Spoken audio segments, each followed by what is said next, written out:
Here recently we did a build battle, and it involved Hazardous Propulsion. Listen guys, I already liked this exotic beforehand, but I guess it was the first time I really built it and kitted it out for Grandmaster Nightfalls, and I fell in love. And in the world of Consecration builds, it's nice to get a bit of variety. Today we're gonna go over the things that work with this exotic, as Hazardous Propulsion goes way beyond just rocket launchers. We're also gonna be going over loadouts that will help you clear all types of content, from lost sectors to raids to Grandmaster Nightfalls. Endgame is something that Hazardous Propulsion was made for. Now, starting with the exotic perk itself, it reads that weapon precision hits or final blows have a chance to load a Kinetic Exodus rocket. Activating your class ability fires loaded Exodus rockets, and damaging targets with Exodus rockets temporarily increases the damage that you deal with all other rockets. Now, there's genuinely a lot going on under the hood for this exotic. Starting with how we build stacks of Exodus rockets. There are 3 ways to do so. You'll get a stack off of precision kills. You'll also get a stack after getting 4 rapid kills, and you can also fill in an invisible meter by scoring precision hits. Now, this precision hit meter is what most people are worried about when talking DPS, and it actually varies depending on the weapon type,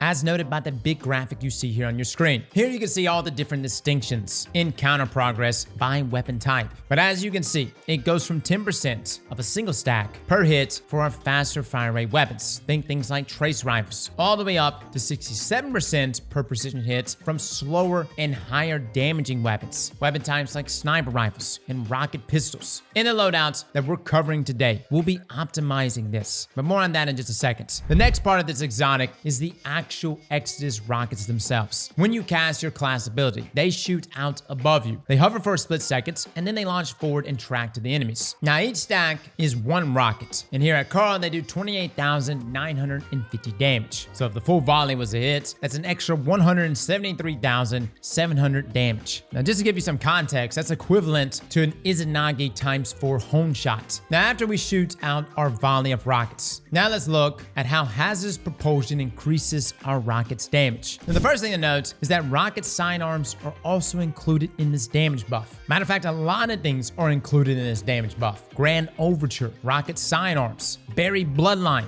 which also falls within that same category of rocket sidearms. And from what Bungie says, Quicksilver Storm's rockets should also be functioning with Hazardous Propulsion. Now, they have mentioned in a known issue section of the TWAB that this is not synergizing correctly. The point is, guys, there's lots of overlap here from this exotic into so many different weapon types. And all the damage buffs here that you're about to see applies to things not deemed as rockets. Now, each rocket that deals damage will give you 1 stack of quote-unquote enhanced rockets. This is a buff that lasts for 10 seconds and will increase our damage depending on the stack count. Now, I do need to emphasize that the stacks are only gained by the Exodus rockets dealing damage. So even if you shoot a volley of 6, but you blow your load into the wall, you're not gonna get any damage buffs. They literally have to land. We're looking at the percentage increases though. At ×1, we have 10%, ×2 is 17%, ×3 is 24%, ×4 is 30%, ×5 is 33%, and ×6 caps out at 35%. Now, this is a fantastic damage buff. We're looking at an increase in damage above Radiant and up there with things like Lumina and Banner Shield. Now, before we get too excited, unfortunately, enhanced rockets do not stack with those other buffs. Matter of fact, it was bugged, and for a little bit there, Radiant buffs from things like Well of Radiance would override the 35% damage buff from ×6 here on our enhanced rockets. That is not the case here anymore. But of course, this does not stack with our other quote-unquote empowering buffs. But you can, of course, stack it with things like weapon perks and armor surges. And with this intuitive stack building system, this exotic is perfect for running and gunning, as well as single target DPS. Now, with the Hazardous Propulsion breakdown out of the way, I want to discuss how we could turn this exotic into a disgusting Titan build that isn't just us spamming our melees. First, we'll go over a loadout that's perfect for tackling content like Grandmaster Nightfalls. Then we're going to go over how it can be altered for things like raids and dungeons. Now, with this exotic equipped, what are some of the best weapons that synergize here? Truly, guys, I think one of the best weapons here is Buried Bloodline. This is our special sidearm exotic from Warlord's Ruin. And yes, it's considered a rocket sidearm. This means it can benefit from the 35% damage buff from our exotic armor piece. But where this synergy goes crazy is when we look at how this weapon fires. It shoots 2 tracking bolts with every trigger pull, and each of these will count as a precision hit towards building up Exodus rockets. And if you remember from earlier, rocket sidearms are the highest generating tier of progress on precision hits, literally at 67% of a stack stack per hit. Here though, one shot will guarantee that stack, and that's just against a single target. If you're using this weapon to slay out,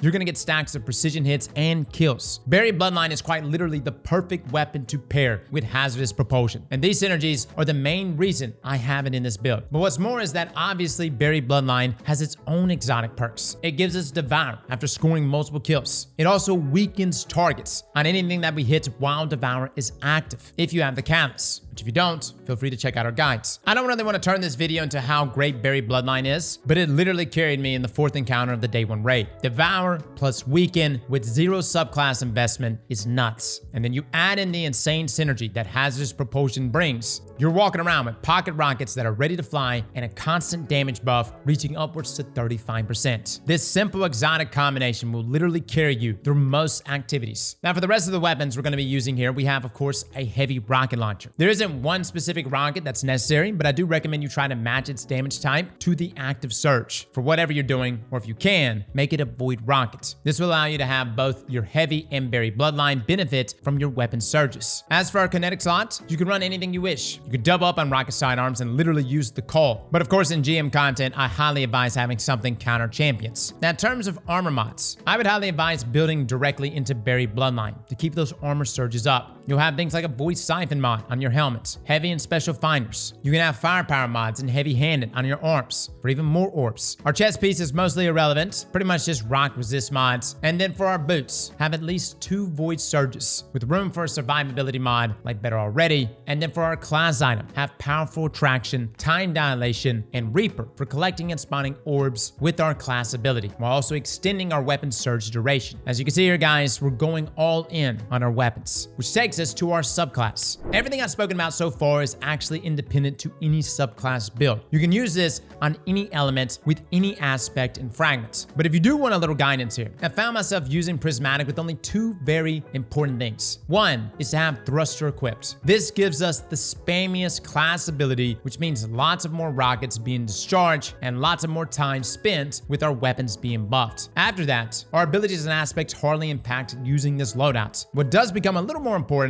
is having the fragment Facet of Hope. This increases our class ability regeneration by 60% whenever we have an elemental buff applied to us. Now, while these buffs are common inside Prismatic, through Buried Bloodline, you will always have Devour. This means on top of having the quick thruster cooldown, Facet of Hope is speeding that up even more. And that's actually it. And just choose whatever your preference is inside of Prismatic. Unless it's unbreakable. Hot damn, that needs a buff. What I really like about this loadout and build though is that it is uniquely focused on our weapons, with everything else remaining extra. Now, like I mentioned earlier, I also wanted to quickly discuss how we can alter this to better suit our DPS. And that can simply be done by focusing more on your heavy rockets. You can take off Buried Bloodline if you're doing damage swaps, and instead use something like a rapid fire sniper rifle to build stacks of Exodus rockets, mid DPS. One very popular combination recently has been Cloud Strike paired with Crux Termination. This allows you to benefit from the same surges, and Cloud Strike offers competitive damage while building stacks to buff your rockets. I know a lot of the focus is on solar sniper rifles, especially with the new artifact mods coming, but this is a combination that will persist even after this episode. Now, swapping from our activity focused loadout to a DPS loadout is as simple as that. And what this really reflects is just how versatile and simple Hazardous Propulsion is. This exotic can spawn whole builds and DPS strategies with very little investment. So for my Titans out there that are dead set on slamming the ground over and over again, which I enjoy too, please give Hazardous Propulsion and Buried Bloodline a go, especially in run and gun situations. And for DPS encounters, trying that Cloud Strike Crux combo, it's pretty nasty. Well, fellas and ladies, thank you all for coming and watching, and as always, slap that like button like your mama told you right.